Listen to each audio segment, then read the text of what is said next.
오늘 새벽 서울의 한 다가구 주택에서 30대 여성이 흉기에 찔려 숨진 채 발견됐습니다.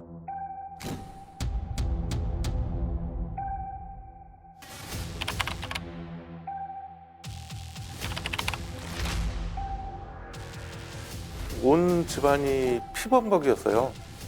혈흔 냄새가 엄청나게 많이 났었던 상황이고요. 그 집엔 두 남자와 한 여자가 있었습니다. 그중 2명이 살해됐습니다. 한 사람은 결혼을 2달 앞둔 예비 신부, 또 다른 사람은 휴가 나온 군인이었습니다.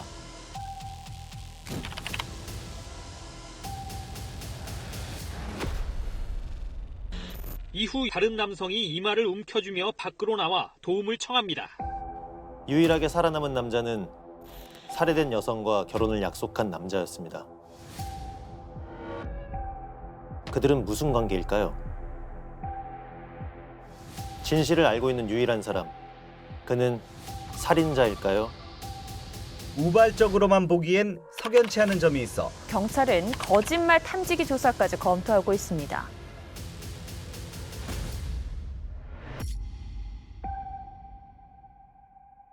새벽 6시도 안 된 아주 이른 시각이었어요. 긴급한 무전이 왔어요. 내부의 시신 발견, 살인사건, 형사들 지원 바람. 곧바로 현장으로 출동했어요. 나가면서 무전을 청취했을 때 살인사건이라는 얘기를 들었고 그래서 좀 마음에 단단히 준비를 하고 나갔었습니다. 서울에 있는 한 다세대 주택이었는데요.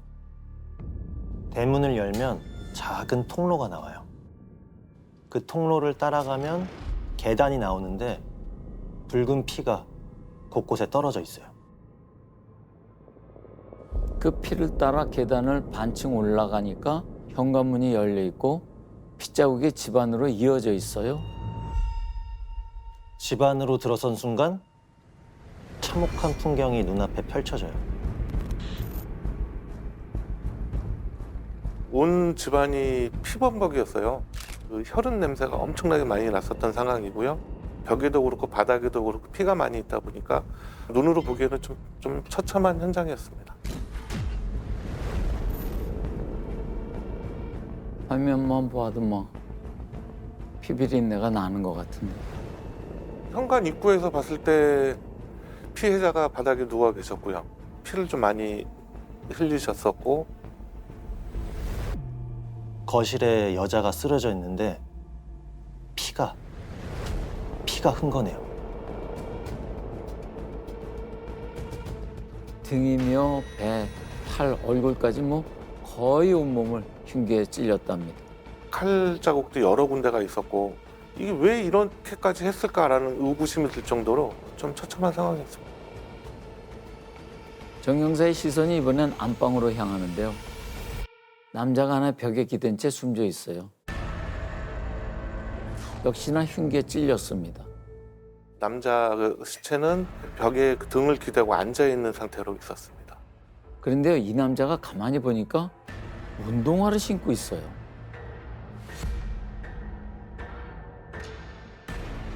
집안에서 운동화를 신고 있다. 이게 무슨 뜻일까요?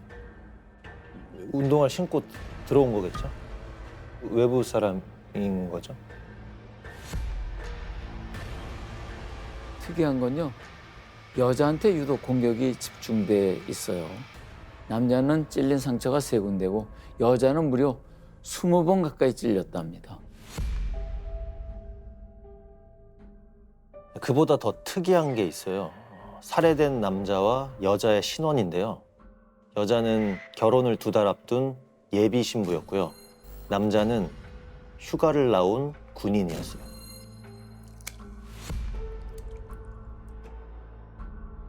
저희 형사들끼리 얘기하기로는요. 강력 사건은 대부분 치정이라고 얘기하거든요.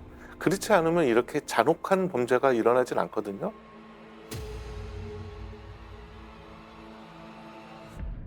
자, 내막을 알려면 이들이 무슨 관계냐부터 파헤쳐 봐야겠죠? 아까 이 집에 한 사람이 더 있다고 한 거 기억하시죠? 이 사건의 유일한 생존자이자 유일한 목격자 양석주 씨입니다. 사람이 3사람이 있었는데 2사람은 죽고 한 사람은 부상을 입고 집 앞에 나와 있는 상황이었거든요. 정 형사가 현장에 출동했을 때 양석주 씨는 집 앞 골목에 쪼그려 앉아 있었대요. 얼굴에 잔뜩 피를 흘린 채로요. 정 형사님은 문득 이런 생각이 들었대요. 이 사건 금방 해결되겠구나. 양석주 씨는 현장에 있었고 안에는 시체가 2명이 있었던 상황이라 도망간 범인은 없었어요. 보통 이런 사건은 범인들 다 도망치잖아요. 그에 비해 이 사건은 너무 쉬운 거죠. 그날 집안에 3명뿐이었고 도망간 사람이 아무도 없으니까요. 죽은 자는 말이 없으니 산자에게 물어봐야겠죠. 이미 돌아가신 분들한테 물을 수가 없고 그 집안에 있다 나왔던 그 양모 씨의 진술에 의존할 수밖에 없는 상황이었었죠. 정 형사가 남자에게 다가갑니다. 그런데 대뜸 이 남자가 소리를 지르더래요. 이거 묻지마 살인이야. 묻지마 살인이라고. 첫 마디가 묻지마 살인. 여러분 보시기엔 어떠세요? 보통 묻지마 살인은 길거리나 그런 데서 집안에서 묻지마 살인을 당했다는.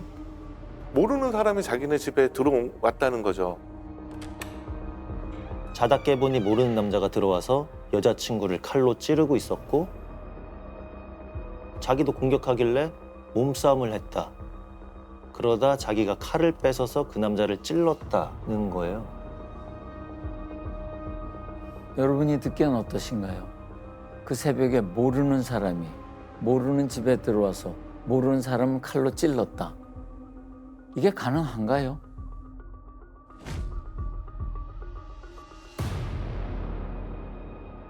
자, 지금부터 이 사건의 유일한 생존자이자 유일한 목격자 양석주 씨 얘기를 들어볼 텐데요. 혼자 살아남은 남자 있죠. 예비 신랑. 바로 그 사람입니다.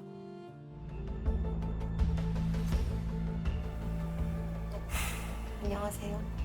안녕하세요. 자기소개 부탁드립니다. 자기소개요? 네. 저는 그냥 양석주인데요. 무슨 자기소개식. 혼자 살아남은 이 남자가 과연 살인자일지 아니면 또 다른 피해자일지 두 눈 크게 뜨고 지켜봐 주시기 바랍니다. 29살에서 35살까지니까 몇 년의 연애를 했는지 모르겠네. 2006년인가? 그쯤 됐겠네. 9년? 횟수로 9년 차. 살해된 여자분과 양석주 씨는 10년 가까이 연인으로 지내다 2달 후에 결혼하기로 했어요. 찰림은 이미 합쳐서 함께 살고 있었고요.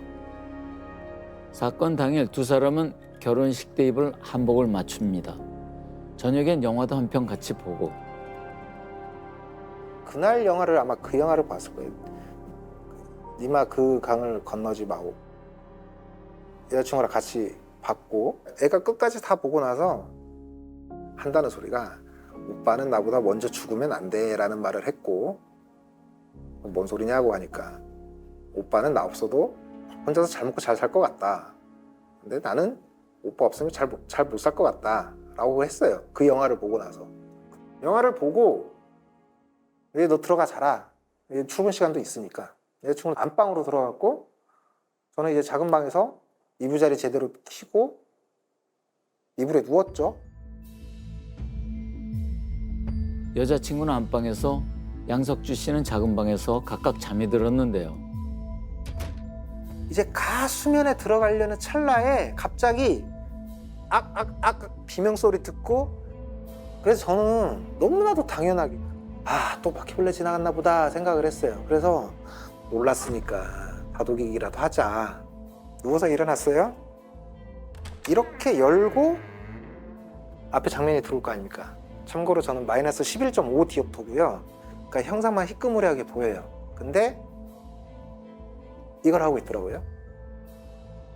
자다 깨보니 웬 남자가 여자친구를 흉기로 내리찍고 있었다는 얘기인데요.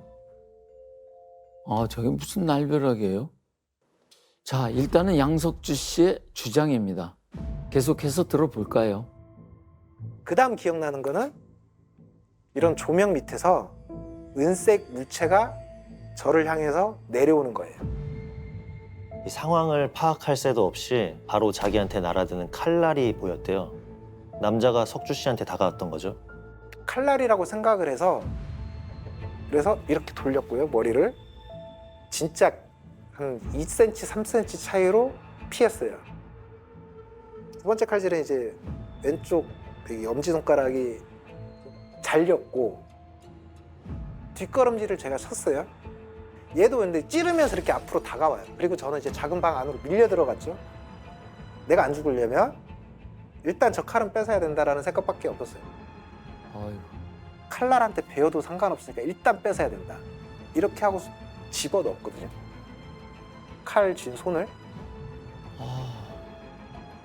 저는 그때 이제 손 아작 날 줄 알았어요.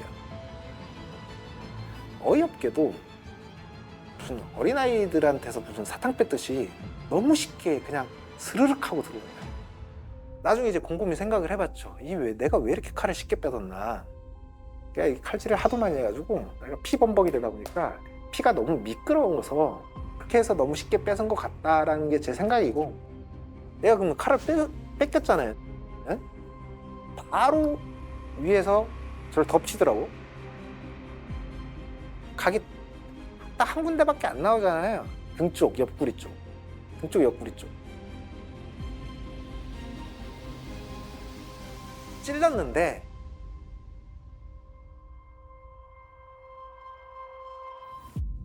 얘가 여기를 잡았던 손을 다시 공격을 못하게 여기를 잡는 거예요.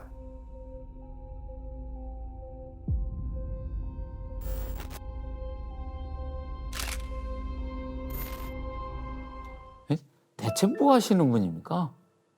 석주 씨는. 소설가시래요. 웹소설을 쓰는 주로 판타지 소설을 쓰신다고 하더라고요. 이게 소설인가?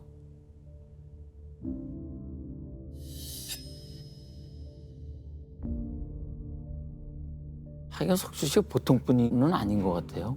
예, 진짜 일반적이지 않아요. 수사를 담당했던 정 형사님은 이런 생각이 들었다고 합니다. 칼끝이 뼈에 걸리는 느낌이 났다. 그리고 목에서 그륵그륵하는 소리가 나는 걸로 봐서 폐에 바람이 들어간 것 같다. 그래서 곧 죽을 것 같으로 생각을 했다라고 하는 일반 사람들이 생각하지 못할 그런 얘기들은 했던 거는 좀 특이한 사안이었습니다. 정 형사님도 그런 생각이 들으셨네요. 형사님도 되게 놀랐던 그 감정을 기억하고 계시는 것 같아요. 그렇죠. 아직은 용의 선상에 있을 것 아니에요. 그죠? 그죠? 소설가라서 그런가? 기억도 세세하고. 아무튼 당시 상황으로 계속 가보겠습니다. 예, 군인이랑 몸싸움을 하다가 칼을 뺏어서 찔렀다고 했잖아요. 그 이후 상황입니다. 걔한테 이제 처음으로 말을 했어요. 처음으로. 야, 그만 됐다. 가라. 이랬거든요. 애가 근데 대답을 안 해. 도망도 안 가. 10초 정도 있다가 갑자기 손을 풀고 벌떡 일어나더니 그 작은 방에서 나가는 거예요. 저도 얼른 뒤따라 나왔죠. 이놈이 집 밖을 탈출하는 게 아니고 안방으로 들어가 버리네. 안방으로 들어가면서 왼쪽으로 살짝 틀면서 넘어지는 장면이 픽 하고 쓰러지는 게 보여요.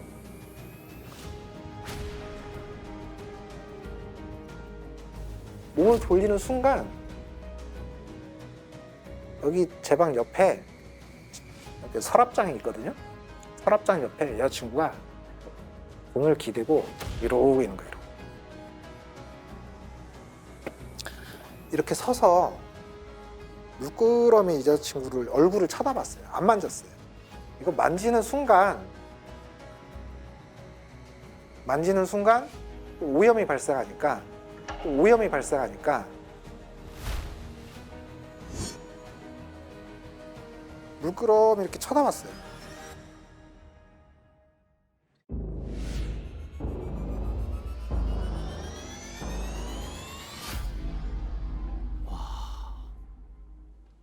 와, 죽은 여자친구를 이렇게 물끄러미 쳐다봤다. 오염이 발생할까 봐? 아, 이게 어떻게 된 거죠? 이런 일이 일어났을 때 뭐 오염 생각하기는 쉽지 않을 것 같은데. 되게 흥분 상태일 텐데. 그렇죠. 아니 죽은 날 살았네 이렇게 만져라도 볼게 되지 않나? 손이 저절로 갈 텐데. 그 사람의 이름을 부르게 되고 대답이 없으면 이렇게 사람을 만져보게 되고. 그렇죠. 이 그게 순서 아닌가? 네.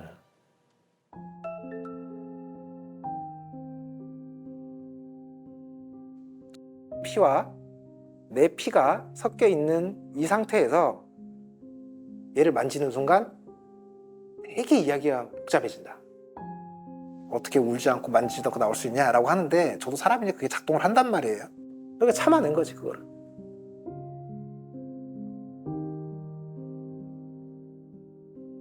현장에 오염될까 봐서 여자친구를 그냥 물끄러미 바라본 후에 양석주 씨가 한 일은 과연 뭐였을까요?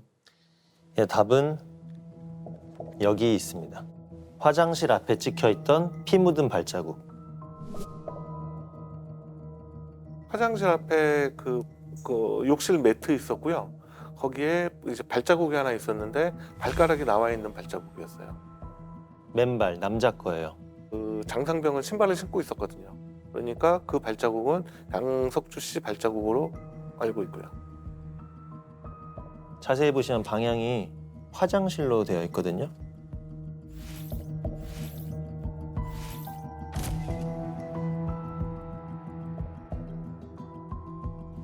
그리고 화장실에 버려진 범행 도구는 칼입니다.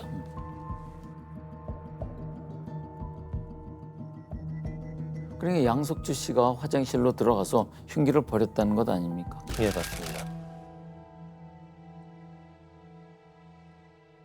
칼에 여기가 베인 이마 상처가 계속 피가 눈을 가려요, 오른쪽 눈. 그래서 화장실 갔어요. 화장실을 가서 세수를 하려고 했거든. 아직 손에 칼을 쥐고 있네 아직도 내가. 그래서 화장실에 욕실에 딱 던졌어요.